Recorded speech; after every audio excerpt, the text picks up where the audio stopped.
উনি কোনো দিক নির্দেশ দিতে পারেন না। উনি স্পেনে গেছিলেন, চমৎকার জগিং করেছেন, আমরা দেখলাম, ছুটেছেন, খুব ভালো। বিদেশে ছোটা ভালো, পায়ের পক্ষে হয়তো ভালো, যার পায়ে কিছুদিন আগে আবার লেগে গেছিলো শুনেছিলাম, তো ভালো জিনিস। শিল্পটা আনুন না। সৌরভ গঙ্গোপাধ্যায়কে নিয়ে বললেন আমি ওখানে শালবনীতে কারখানা করব। তো সৌরভ গঙ্গোপাধ্যায় যে স্পেনের বাসিন্দা আমার জানা ছিল না, উনি মাদ্রিদের বাসিন্দা আমার জানা ছিল না। উনি গেলেন কেন বেহালার বরিশা থেকে মাদ্রিদ হয়ে, তারপরে এই নবান্ন কালীঘাট, কী দরকার ছিল? স্ট্রেট হলেই পারত। থিয়েট্রিক্স ভালোবাসেন, নাটক ভালো লাগে মানুষের, কিন্তু এই নাটকগুলো মানুষ বুঝতে পারছে মমতা বন্দ্যোপাধ্যায়। উনি বললেন আমার কি লুলু ব্র্যান্ড, জারা ব্র্যান্ড, উলু না লুলু আমি জানি না। এই বিপণীগুলো প্রচুর আছে এখন, তো কলকাতার বিভিন্ন মলে খুব দামি দামি ব্র্যান্ডের বিপণী আছে। তো এটা আরেকটা হবে, এটা কতগুলো কর্মসংস্থান করতে পারবে। আপনি ভারী শিল্প আনেন। আপনি একটা কথা আমাকে আজকের দিনে দাঁড়িয়ে বলুন, গত 11 বছরে কটা ভারী শিল্প এসছে?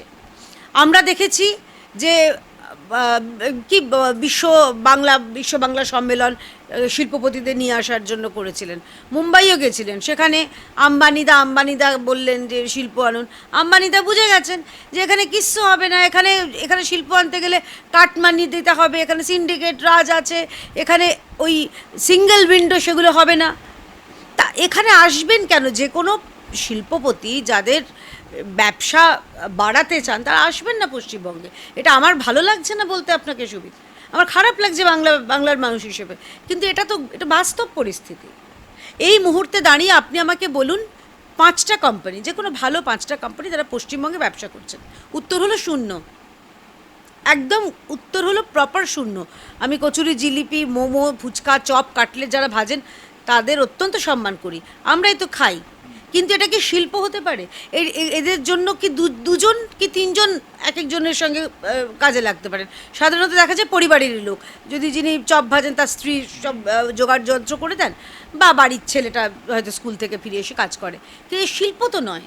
তো আপনি কেন এগুলোকে শিল্প বলে চালাতে চাইছেন? বিষয়টা হচ্ছে খুব স্পষ্ট কথা। আপনার প্রশ্নতে আবার ফিরে আসি, না বাংলার মানুষ ভালো নেই। আমার বাংলায় এই মুহূর্তে আজকে আমি যখন বসে আছি বাড়ির মধ্যে বৃষ্টিতে, 1000 দিন প্রায় হলো, রাস্তায় চাকরি, যারা যোগ্য চাকরি প্রার্থী, শিক্ষিত বেকার যুবক, তারা রাস্তায় বসে আছে। 42,000 চাকরি চুরি গেছে, আর আপনি বলছেন বাংলার মানুষ ভালো আছে? শুধুমাত্র অল ইজ ওয়েল, এ হাসছে ও কাঁদছে, এসব করলে হবে না, ভালো করার চেষ্টা করতে হবে। স্পেনের প্রসঙ্গ যখন উঠলই তখন তৃণমূলের পক্ষ থেকে কিন্তু বলা শুরুই হয়ে গেছে যে গ্লোবাল বেঙ্গল। আসলে বিষয়টা হচ্ছে, বলছে বাংলা বিশ্বকে পথ দেখায়, এরকম একটা আইডিওলজি আমাদের রয়েছে, সত্যি ছিল। কিন্তু প্রশ্ন হচ্ছে যে এই জায়গা থেকে কিন্তু এই রতন টাটা যে চলে গেল, তারপরে যে ভারী শিল্পের প্রসঙ্গ আসছে, তারপরে কিন্তু একেবারে নয়, এখন সৌরভ গাঙ্গুলি কিন্তু একদম বিজনেসম্যান হিসেবে, অর্থাৎ বাণিজ্যিক ব্যবসা তিনি করবেন। শালবনীতে জিন্দালের ফেলে যাওয়া 1400 একর জমি, যারা কিনা এই 1400 একর জমি, এই আন্দোলন, এই শিল্প তারোয়ার বিষয়গুলি আছে বলে যারা অন্ধ্রপ্রদেশের নেল্লোরে মাত্র 669 একর জমিতে শান্তিতে চলে যায়। তারপরেও কি এই গ্লোবাল বেঙ্গল, আর এই যে আমাদের সামনে আসছে এখন শিল্পপতি হিসেবে সৌরভ গাঙ্গুলি, 2500 কোটি টাকায় স্টিল প্ল্যানেট, আমরা তো শিল্প পাচ্ছি এবং শিল্পপতিও পাচ্ছি, বাংলার মহারাজ। দেখুন, উনি মহারাজ, ক্রিকেটার হিসেবে তাকে অত্যন্ত শ্রদ্ধা করি, সম্মান করি। তিনি শুধুমাত্র বাংলার নন, সারা দেশ, সারা বিশ্বের একটা ক্রিকেট আইকন। মানে যতদিন ক্রিকেট থাকবে ততদিন সৌরভ গঙ্গোপাধ্যায়ের নাম, সৌরভ গাঙ্গুলির নাম সবার মনে থাকবে। কিন্তু শিল্পপতি সৌরভ গাঙ্গুলি, আমি জানি না, আমি অপেক্ষা করব শিল্পের জন্য। এরকম তো অনেক আগে দেখেছিলাম। আপনি বললেন স্পেন রাস্তা দেখাচ্ছে, এর আগে তো সিঙ্গাপুরে গেছিলেন না দুবার? এর আগে মাননীয় লন্ডনে গেছিলেন না?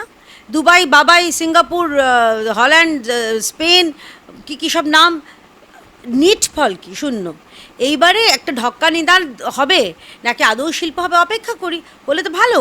কিন্তু সৌরভ গাঙ্গুলিকে আমরা চাইব, আমি জানি না তিনি ক্যাপ্টেন সৌরভ গাঙ্গুলি কোন ক্যাপ্টেনের হাত ধরে এই ব্যবসাটা করবেন, কিন্তু আমি চাইবো তো নিশ্চয়ই সফল হোক। আরে আমি তো পশ্চিমবঙ্গ, আমি তো মমতা বন্দ্যোপাধ্যায়ের মতন ধ্বংসাত্মক রাজনীতিতে বিশ্বাস করি না। আমরা বিশ্বাস করি শিল্প এলে রাজ্যে কর্মসংস্থান হবে, আমার রাজ্যের বেকার যুবক যুবতীরা চাকরি পাবে, একদম খুব স্পষ্ট হিসেব।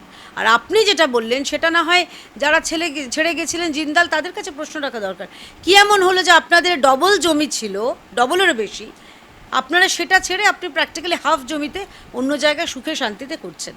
আসলে মানুষ বলে না সুখের চেয়ে স্বস্তি ভালো, হয়তো জিন্দাল সাহেব সেটা বুঝতে পেরেছিলেন, তারপরেই হয়তো সিদ্ধান্ত নিয়েছিলেন।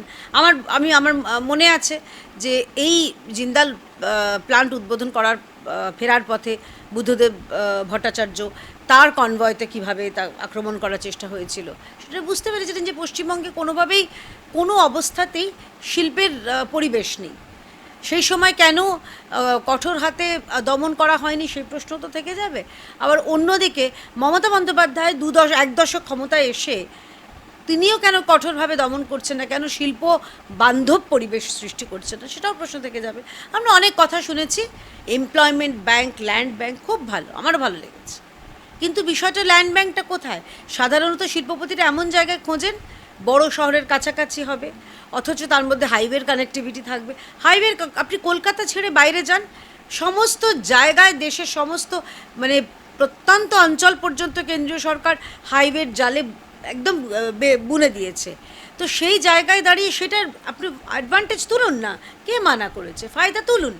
কিন্তু ওই শুধুমাত্র আমি অ্যাডভার্টাইজমেন্ট করে বড় বড় কথা বলবো, আমরা তো প্রতি বছরই শুনেছি, প্রতিবারেই উনি বিদেশ গিয়ে হাজার লক্ষ টাকার লক্ষ কোটি টাকা কত শূন্যতে হয় আমার জানা নেই, তিনি শিল্প আনছেন। তো বেশ, তো আনুন, কিন্তু আমরা কি দেখেছি এখনও পর্যন্ত তো সেই একটা শিল্প তো বাস্তবায়িত হয়নি। দেখুন, আকাশ কুসুম আমরা অনেক করতে পারি, অনেকগুলো কুসুম ফোটাতে পারি, অনেক ফুল ফোটাতে পারি, কিন্তু ফুলগুলো তো সাজিতে ভরে এখানে পুজোর সামনে প্রতিমার সামনে দিতে হবে, তো সেটা যতক্ষণ না হয় কী বলবো বলুন।